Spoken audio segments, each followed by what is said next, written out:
Aleluia.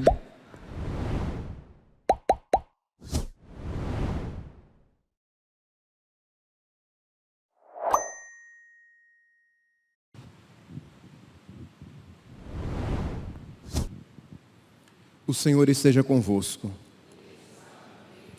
Proclamação do Evangelho de Jesus Cristo, segundo Marcos.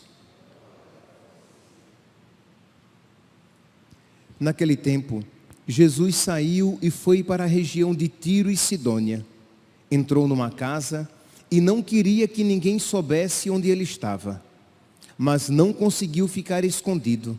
Uma mulher que tinha uma filha com um espírito impuro ouviu falar de Jesus, foi até ele e caiu a seus pés. A mulher era pagã, nascida na Fenícia da Síria. Ela suplicou a Jesus que expulsasse de sua filha o demônio. Jesus disse: deixa primeiro que os filhos fiquem saciados, porque não está certo tirar o pão dos filhos e jogá-lo aos cachorrinhos. A mulher respondeu: é verdade, Senhor.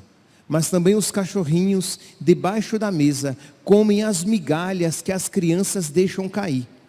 Então Jesus disse: por causa do que acabas de dizer, podes voltar para casa. O demônio já saiu da tua filha. Ela voltou para casa e encontrou sua filha deitada na cama, pois o demônio já havia saído dela. Palavra da salvação.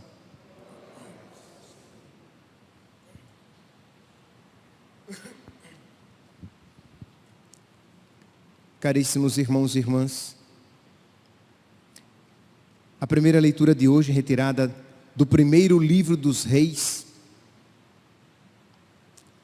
é uma leitura forte. Apresenta Salomão no final da sua vida, Salomão o sábio, aquele a quem as pessoas procuravam para ouvir. Pessoas vinham de longe para ouvir a sua sabedoria. Isto é, existiam outras pessoas sábias na época de Salomão? Sim. Existem outros personagens sábios na Sagrada Escritura? Sim. Mas Salomão era tão sábio que mereceu esse codinome. Ele é o sábio. Então, é um homem grande. Foi o escolhido por Deus para dar sequência à casa de Davi. Dentre os outros filhos de Davi, dentre os tantos outros filhos de Davi, Deus escolheu Salomão. Ele daria continuidade à casa, à dinastia de Davi. Ele carregaria a bênção prometida por Deus. Ele é o construtor do templo. Davi não conseguiu fazer o templo. Deus disse: não, suas mãos são manchadas de sangue. Não, o seu filho vai construir. E Salomão termina a sua vida com o coração dividido. Imagine, meus santos, o sábio, o escolhido, o construtor do templo, termina a sua vida com o coração dividido. Diz aqui a palavra: quando Salomão ficou velho, suas mulheres desviaram seu coração para outros deuses, e seu coração já não pertencia inteiramente ao Senhor seu Deus. Não foi uma mudança repentina, não foi uma mudança brusca, foi um processo. Ele gradativamente começou a abandonar o Senhor, ou melhor, sim, é abandonar o Senhor, mas aquilo que se via não era isso. Ele gradativamente começou a admitir outras coisas na sua vida. Não é que ele abandonou o Senhor de fato. Não. Salomão continuava rei, continuava poderoso, continuava respeitado, mas não continuava o mesmo. Interiormente, ele tinha mudado. Meus santos, normalmente, os problemas não começam grandes, eles começam pequenos, discretos, sutis. Não se perde a vida espiritual de uma hora para outra. Se perde gradativamente. Não se deixa de ser um homem espiritual, uma mulher espiritual para uma mulher carnal da noite para o dia, num estralar de dedos. Não, você se torna, você perde a vida espiritual, você deixa de ser espiritual e torna-se carnal paulatinamente. Você começa a fazer algumas concessões, que afinal de contas não precisa ser tão radical assim para servir a Deus, não precisa de tudo isso. Não é assim que a gente ouve? E a gente ainda diz com empáfia, né? Com um ar de sabedoria. Não precisa de tudo isso. Eu não preciso desse exagero todo. Deus não quer tudo isso. Quando você olha para a vida dos santos, você começa a enxergar algo diferente, mas tudo bem. Ou melhor, tudo mal. Mas você começa a fazer pequenas concessões. Você começa a ceder aos pecados veniais, porque afinal de contas, o pecado venial não me tira da comunhão. Então, todo mundo faz, né? É uma bobeirinha. E você vai gradativamente se afastando de Deus e deixando de ser uma mulher, um homem guiado pela vontade de Deus, voltado para a glória de Deus, para aquilo que alegra a Deus, e vai tendo um coração dividido. Você continua indo à missa, você continua fazendo as suas rezas, mas o coração é um lusco-fusco, né? Tem brilho e tem treva. Tem alguma disposição de fazer a vontade de Deus, mas outras coisas buscadas também com tanto afinco, se não até mais. Outros altares começam a ser levantados no seu coração. Foi assim que aconteceu com Salomão. Ele não abandonou Deus totalmente. Não. Ele começou o quê? Casamentos, pactos políticos que lhe trariam vantagens. Casamentos financeira, estratégica e politicamente falando interessantes, mas será que isso seria bom para a vida espiritual? Estrategicamente, este casamento é maravilhoso. Financeiramente será muito bom. Politicamente, nem se fala. Então, é interessante, mas percebe que o foco primeiro está na política, na estratégia militar, no financeiro, não estava mais na pureza espiritual. Em salvaguardar o verdadeiro e principal tesouro da sua vida, que era a glória de Deus, a fidelidade a Deus. E diz aqui, e não diz somente aqui, né? Que no versículo 4, diz que o seu coração já não pertencia inteiramente a Deus, e Deus quer todo o nosso coração. Vou frisar, não é que o coração de Salomão, não é que Deus não tinha vez nem voz no coração de Salomão? Tinha, mas era uma voz dentre outras. Porque o coração dele não era inteiramente. E Deus quer todo o nosso coração para ser todo em nós. Para ser tudo para nós. Senão, ele se torna um ídolo. Algo a mais na nossa vida. Versículo 6.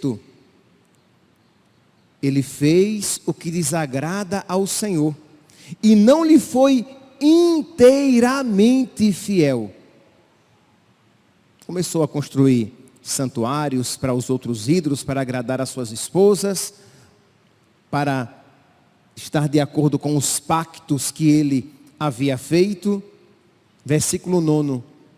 Então o Senhor irritou-se contra Salomão, porque o seu coração tinha se desviado do Senhor Deus de Israel, que lhe tinha aparecido 2 vezes e lhe proibira expressamente seguir outros deuses, mas ele não obedeceu à ordem do Senhor. Ele queria conciliar o inconciliável. Salomão, ele era brasileiro. Não, ele não era brasileiro não. Mas ele queria dar um jeitinho brasileiro. Sabe quando você quer conciliar o inconciliável? Quando você quer dar um nó em pingo d'água, quando você quer que Deus aceite aquilo que é inaceitável. Mas o seu coração está dividido. Há muitos outros altares no seu coração. O altar do sucesso e da performance. O altar do poder, da vaidade, da glória, do dinheiro. O altar dos prazeres fáceis. São vários. O altar da autonomia absoluta, isto é, você quer fazer a sua vontade, as coisas do seu jeito. Você não quer se submeter a Deus. Você não quer sacrificar no altar de Deus o seu coração, que são os afetos, os apegos, desordenados muitas vezes. Você não quer sacrificar a sua vida quando você percebe que Deus quer outras coisas para você e você não quer sacrificar ali seu coração, a sua vida, a sua vontade. Aí você começa a erigir, levantar, erguer outros altares nos quais Deus não é honrado, Deus não é glorificado. Meus irmãos, não há como ler isto a respeito de Salomão e não colocar as próprias barbas de molho e se perguntar: e eu? Onde é que eu estou nessa história? Imagine, meus santos, imagine, Salomão é aquele que quando por ocasião da morte de Davi, e ele foi iniciar a sua missão, o seu ministério, Deus perguntou a ele: o que é que você quer? E a coisa mais linda, ele disse: eu quero sabedoria. Para saber a vontade de Deus, para fazer a vontade de Deus, para fazer o que agrada a Deus. Ele começou bem e terminou cedendo à idolatria. Quem está de pé, cuidado para não cair. A fidelidade de ontem não é suficiente para sustentar o hoje. Pode ser que você tenha feito, tenha escolhido coisas muito boas ontem, no passado. Mas e hoje? Como é que está a sua vida? Você continua, você persevera nesta mesma fidelidade, docilidade diante de Deus? Pode ser que você hoje precise com um coração dividido, quebrado, partido, se apresentar a Deus com a confiança da mulher sirofenícia do evangelho de hoje. É incrível, né? Essa mulher, ela é admirável.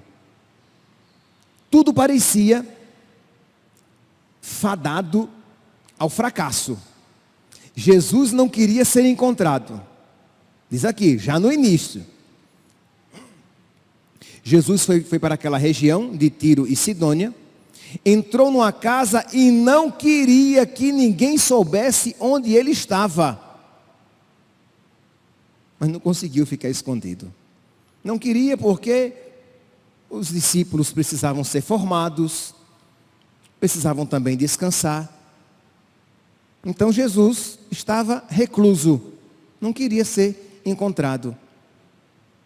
A situação não era promissora. Aquela mulher era uma Maria ninguém, né? Tem o Zé ninguém e a Maria ninguém, né? Era uma pagã, era pobre, não era ninguém. Quem era ela na fila do pão? Ninguém. Mas ela vai. Ela vai à procura de Jesus. Quando lá chega, Jesus dá uma resposta que a coitada capota 3 vezes para trás. Ela vai e diz: Senhor, a minha filha está sofrendo muito com o demônio. Jesus diz: olha, não fica bem dar o pão dos filhos aos cachorrinhos. Isto é, os pagãos eram tratados como cães. Então, as graças são para os filhos, não são para os cachorrinhos. E aquela mulher, numa humildade inimaginável, diz: é verdade, Senhor. Mas os cachorrinhos comem as migalhas que os filhos deixam cair. Isto é, uma migalha da tua graça transforma toda a minha vida. Se tu me deres uma migalha da tua graça, vai transformar a minha vida, porque vai salvar a minha filha. E aquela humildade diante daquela atitude, porque a humildade ela é provada quando você é instigado ao orgulho. Ela poderia dizer: você não tem consideração nenhuma por uma mãe pobre, sofrida. Você não sabe quanto eu estou sofrendo. Ela não sabia quem era Jesus no sentido pleno da palavra. Ela sabia que era um grande homem, um grande mestre. Uma pessoa no qual o poder de Deus se manifestava. Mas tinha uma fé clara e absoluta como nós a temos? Não. Mas ela foi humilde.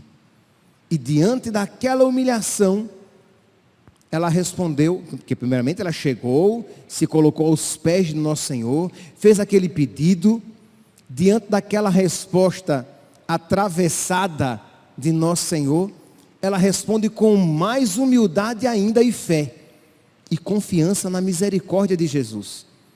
E Jesus não lhe nega aquela graça. Lhe concede muito mais do que aquilo que ela havia pedido. Isto é, muito mais do que uma migalha. Pois bem, meus irmãos, nós precisamos então nos aproximar de nosso Senhor com esta fé, com esta humildade. Pode ser que você olhe para o seu coração dividido, pior do que o coração de Salomão, sabendo que você não merece graça alguma, porque já desperdiçou tantas outras num passado bem próximo, e você é chamado a ir à presença de nosso Senhor e se derramar aos seus pés e dizer: Senhor, concede-me uma migalha da tua graça.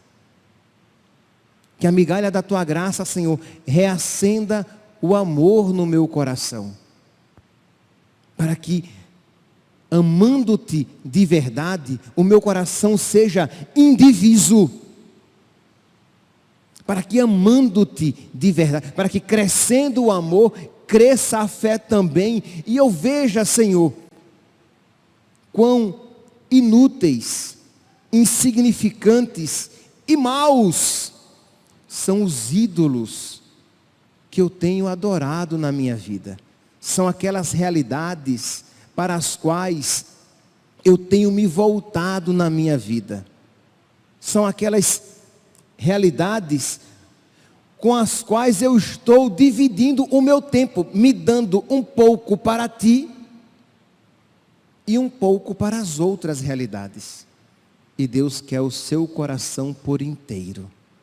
Reacende, Senhor, no meu coração aquela chama, a chama de um amor zeloso, de um amor fiel, que queira te amar cada vez mais, com a fidelidade cada vez maior. E aí você vai começar a lutar, inclusive, não apenas contra os pecados mortais, mas contra os pecados veniais. Porque você sabe que a vida espiritual se perde de uma maneira sutil, discreta, quase que silenciosa. Você vai se afastando, esfriando, esfriou. Endurecendo, se tornou rígido, não é mais maleável, dócil à vontade de Deus. Mas isso vai acontecendo como? No abandono gradativo da oração. Você já não reza tanto quanto antes, e já não reza como antes. Antes você rezava mais, e você procurava rezar melhor. Você ou se ajoelhava, ou se sentava, porque você se lembra que você tem corpo, né? E o corpo interfere na sua oração. Você preparava o ambiente para aquele momento da sua oração com Deus. Agora você reza de qualquer jeito. Agora só Deus mesmo para ouvir aquela oração. Porque você nem sequer mais reflete naquilo que fala. É você rezando e os anjos dizendo que você não está, que o coração está longe daquilo que a boca está falando. Você não está nem meditando sobre aquilo. Então você começou abandonando a oração. Você não mais se prepara para a comunhão como antes. Preparar-se para receber Jesus. Não, você vai de qualquer jeito. E a ação de graças que antes você fazia, agora já não faz, ou não faz como antigamente. Você tem outras prioridades, afinal de contas. Tem outras coisas para fazer, ora bolas. Então, vamos embora, vida que segue. A pergunta é, será mesmo que tudo isso, seja tão importante, mais importante, do que a sua vida espiritual? E aí aqueles programas de televisão, aquelas músicas em que afinal de contas, é uma bobeirinha, né? Todo mundo assiste, todo mundo ouve, mas que vai enchendo o seu coração de sensualidade, que vai enchendo o seu coração de desejos, de coisas deste mundo, e é claro que vão afastando cada vez mais o seu coração das realidades espirituais. A maneira como você se veste, as palavras, as piadas, as histórias que você conta, a maneira como você se porta, eu não sei. Nós poderíamos aqui dar dezenas de exemplos, mas que vão gradativamente afastando o seu coração de Deus e fazendo com que outros altares sejam levantados no seu peito, na sua alma. Que todos nós, meus santos, olhando a vida de Salomão, vejamos de alguma maneira a nossa. E vendo a atitude da mulher Ciro-Fenícia, façamos a mesma coisa.